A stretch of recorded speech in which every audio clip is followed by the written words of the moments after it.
पिछले लेक्चर में मैंने बताया कि वीन के नियम और रेले-जीन के नियम से हम किसी भी ब्लैक बॉडी द्वारा उत्सर्जित विद्युत चुंबकीय विकिरणों के स्पेक्ट्रम को नहीं समझा सकते। क्यों? क्योंकि दोनों नियम चिरसम्मत भौतिकी के सिद्धांतों के आधार पर डिराइव किए गए हैं। प्लांक ने चिरसम्मत भौतिकी के सिद्धांत को डिस्कार्ड करते हुए एक नया कंसेप्ट दिया, जिसमें उन्होंने ये बताया कि द्रव्य की इलेक्ट्रोमैग्नेटिक रेडिएशन के साथ जो अन्योन्य क्रिया होती है उसमें ऊर्जा का विनिमय एक सतत प्रक्रिया नहीं है, बल्कि यह है एक डिस्क्रीट प्रोसेस है। यानी certain amount of energy can be given और certain amount of energy can be taken by the matter from electromagnetic radiation.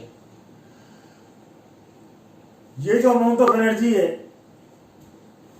ये क्वांटाइज्ड है। इस क्वांटाइज्ड एनर्जी को हम लिखते हैं कि यदि मान लीजिए कोई रेडिएशन जिसकी आवृत्ति न्यू है, तो वो जो डेफिनेट अमाउंट ऑफ एनर्जी जिसको हम क्वांटम ऑफ एनर्जी फोटोन कहते हैं, एक फोटोन की ऊर्जा क्या होती है आपकी? H new. H new is the quantum of energy.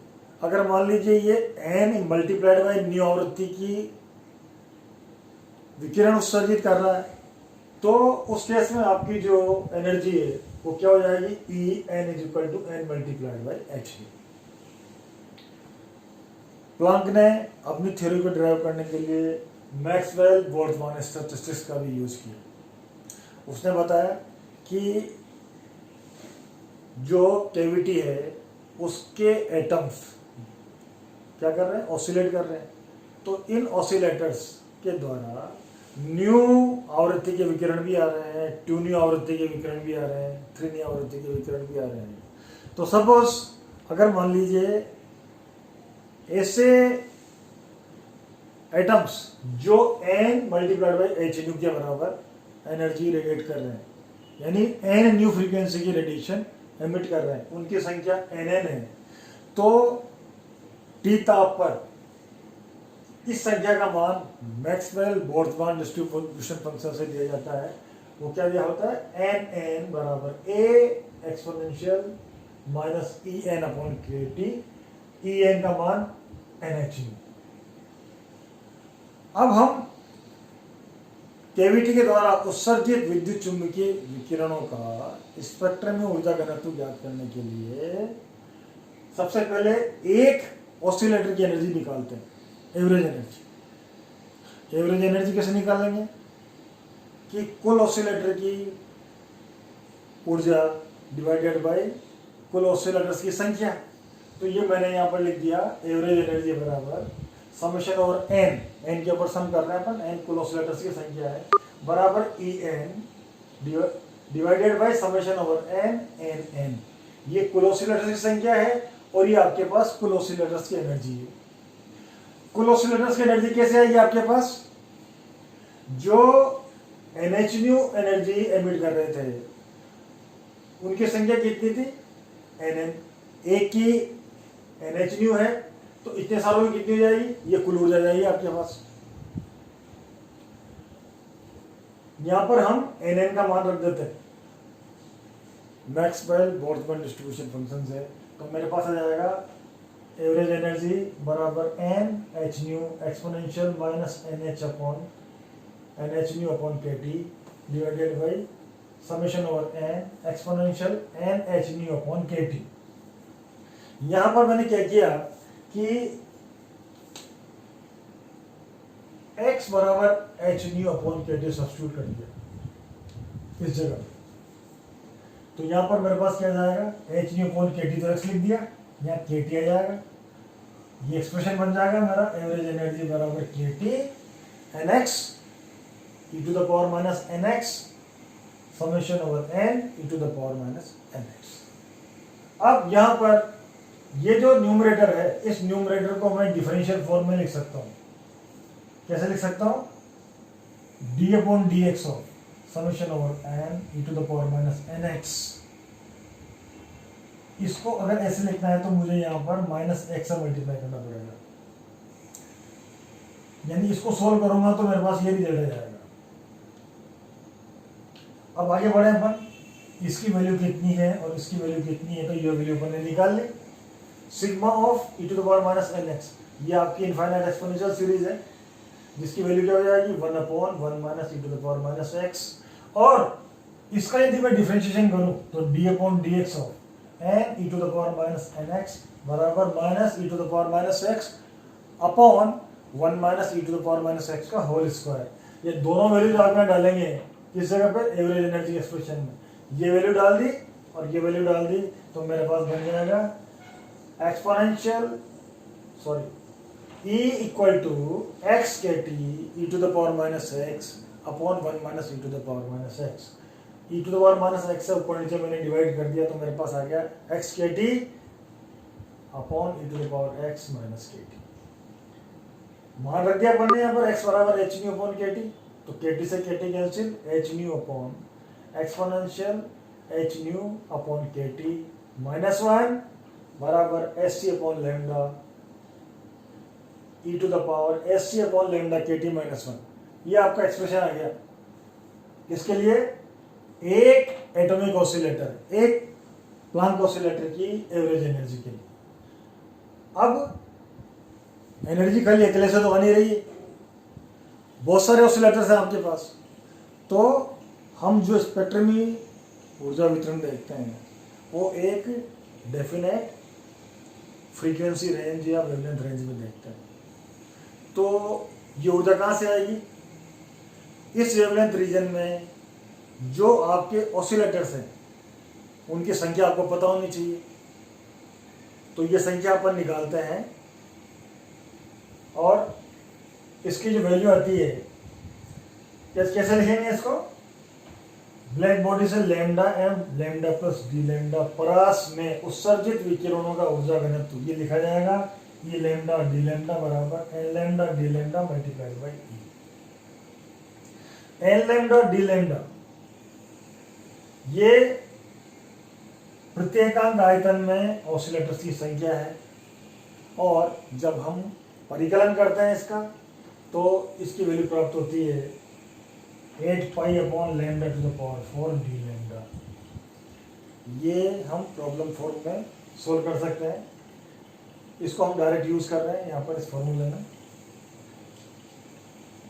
तो एन लैम्डा डी लैम्डा का मान रख दिया और एवरेज एनर्जी का मान आपने रख दिया, तो मेरे पास आ जाएगा ई लैम्डा डी लैम्डा बराबर 8 pi upon lambda 4 D lambda, और ये वैल्यू यहाँ पे डाल दी था एस सी अपॉन लैम्डा।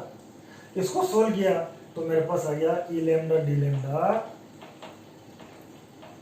बराबर 8 pi S C upon lambda to the power 5 into 1 upon S C upon lambda K T minus 1 D lambda. अगर मान लीजिए इसी सूत्र को मैं आवृत्ति के पदों में लिखूं तो डी लैम्डा को डी न्यू में कन्वर्ट कर दो, लैम्डा को न्यू में कन्वर्ट कर दो, ये फॉर्मूला बन जाएगा ई न्यू बराबर E nu D nu equal to 8 pi H nu cube upon C cube 1 upon exponential H nu upon K T minus 1। ये समीकरण 2 और समीकरण 3 किसी भी ब्लैक बॉडी के द्वारा उत्सर्जित विद्युत चुंबकीय विकिरणों के ऊर्जा घनत्व का मान देते हैं। अब प्रश्न ये उठता है कि किस प्रकार से ये समीकरण जो ब्लैक बॉडी रेडिएशन का स्पेक्ट्रमी एनर्जी कर्व है, यानी स्पेक्ट्रमी ऊर्जा घनत्व का पहला वेवलेंथ के साथ बढ़ना, अधिकतम होना, फिर उसके बाद में कम होना, इसकी व्याख्या करता है। यानी इसका मतलब ये है कि इसके द्वारा हम प्लांक के नियम को भी समझा पाएंगे, वीन के नियम को भी समझा पाएंगे और रेले-जीन के नियम को भी समझा पाएंगे। तो वीन का नियम कब काम करता है, जब वेवलेंथ आपकी बहुत शॉर्ट है, बहुत कम है, अल्प तरंगदैर्ध्य परास में। रेले-जीन का नियम कब काम करता है, जब तरंगदैर्ध्य ज़्यादा है, यानी हायर वेवलेंथ रीजन में। तो हम इस फॉर्मूले से ही चेक कर सकते हैं कि इसी समीकरण से लोअर वेवलेंथ रीजन में हमें वीन का नियम प्राप्त हो जाएगा और हायर वेवलेंथ रीजन में हमें रेलेजेन का नियम प्राप्त हो जाएगा। तो इसको हम चेक करते हैं।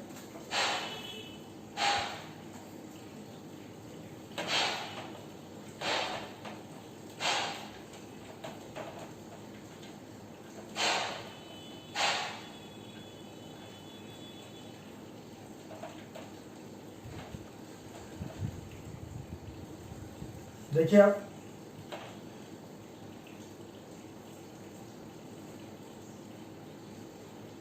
अल्प तरंगदैर्घ्य बड़ा सा,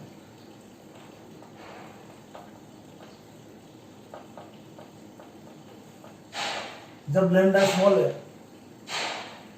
तो S C upon lambda K T बहुत लार्ज होगा, और ऐसी स्थिति में हम इस एक्सपोनेंशियल फैक्टर की तुलना में 1 को छोड़ सकते हैं। तो मेरे पास फॉर्मूला बन गया E lambda D lambda is equal to 8 pi H C upon lambda to the power 5 1 upon यहाँ पर क्या बच जाएगा H C upon lambda K T और डी लैम्डा 1 को छोड़ दिया हमने। This becomes 8 pi H C upon lambda power 5 exponential minus H C upon lambda K T D lambda this is equal to a upon lambda power 5 exponential minus b upon kt d lambda। b आपका S C upon के है और a आपका 8 pi S सी। तो ये क्या बन गया, मीन का नियम बन गया।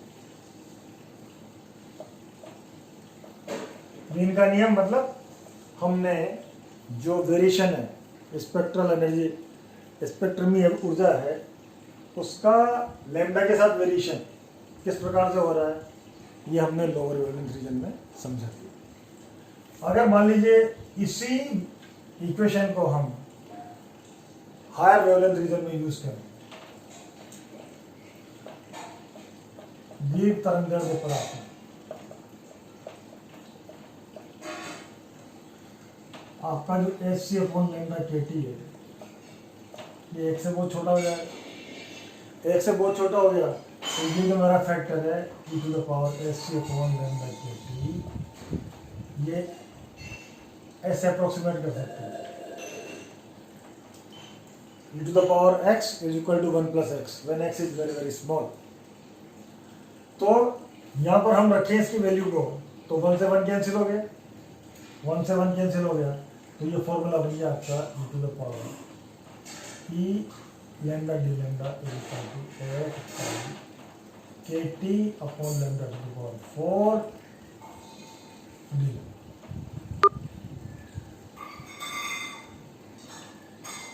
ये क्या आ गया, रेले-जीन नियम। ये जो स्पेक्ट्रम में ऊर्जा घनत्व है इसकी वेवलेंथ के ऊपर डिपेंडेंस रेले-जीन के नियम के अनुसार क्या होती है, inversely proportional to 4th power of Rayleigh. तो ये नियम आ गया। तो इस प्रकार से ये जो रेले-जीन का जो प्लॉन्क रेडिएशन लॉ है ये स्पेक्ट्रम में ऊर्जा वक्र की लोअर वेवलेंथ रीजन की भी व्याख्या करता है और हायर वेवलेंथ रीजन में इसके बिहेवियर की भी व्याख्या करता है।